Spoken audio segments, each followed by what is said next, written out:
భారత్ మరియు England teams మధ్య జరుగుతున్న సెకండ్ సెమీఫైనల్ మార్చి 5వ తేదీ జరగబోతుంది.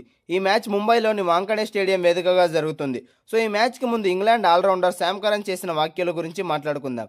వాంఖడే పిచ్ మరియు వాతావరణంపై ఇంగ్లాండ్ జట్టుకున్న పూర్తి అవగాహన గురించి కూడా శామ్ కరన్ కీలక వ్యాఖ్యలు చేశాడు.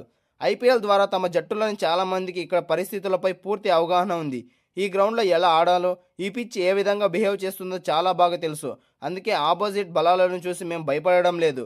వాంఖడేలో గతంలో ఆడిన అనుభవం మాకు కొండంత అండగా ఉంటుంది. ఈ గ్రౌండ్లో సరైన నిర్ణయాలు తీసుకోవడానికి చాలా హెల్ప్ చేస్తుంది. ఇక భారత్తో సెమీఫైనల్ ఆడడాన్ని ఒక అద్భుతమైన కలగా చెప్పాడు. వాంఖడే లాంటి ప్రతిష్టాత్మక మైదానంలో వేల మంది భారతీయుల అభిమానుల మధ్య భారత్ను ఎదుర్కోవడం ఏ ఆటగాడికైనా కెరీర్లో మరచిపోలేని ఒక అనుభవం. సుమారు 33,000 మంది భారతీయుల క్రికెట్ ఫ్యాన్స్ ముందు వాళ్ళ కేకల మధ్య ఆడుతున్నప్పుడు ఒత్తిడి సహజంగా ఉంటుంది. అయితే మైదానం కనుక నిశ్శబ్దంగా ఉంటే అది మా జట్టు పైచేయి సాధిస్తుంది అనడానికి నిదర్శనమని సెటైర్ వేశాడు. భారత్ ఫ్యాన్స్ను నిశ్శబ్దంగా ఉంచడమే తన ప్రాథమిక లక్ష్యమని, 33,000 మందిని సైలెంట్గా ఉంచితే ఇండియాపై పైచేయి సాధించినట్లేనని, అలా చేయగలమని ధీమా వ్యక్తం చేశాడు. ఇంగ్లాండ్ వరుసగా 5 విజయాలు సాధించినప్పటికీ ఇంగ్లాండ్ ఇంకా తన అత్యుత్తమ ప్రదర్శనను బయటకు తీసుకురాలేదని శామ్ కరన్ చెప్పాడు.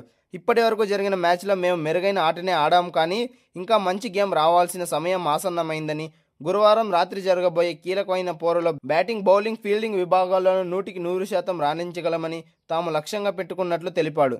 శామ్ కరన్ మాటలు 2023 ఫైనల్కు ముందు ఆసీస్ కెప్టెన్ ప్యాట్ కమిన్స్ మాటలను గుర్తు చేశాయి. మరి శామ్ కరన్ మాటలకు ఇండియా ఎలా సమాధానం ఇస్తుందో చెప్పాలి.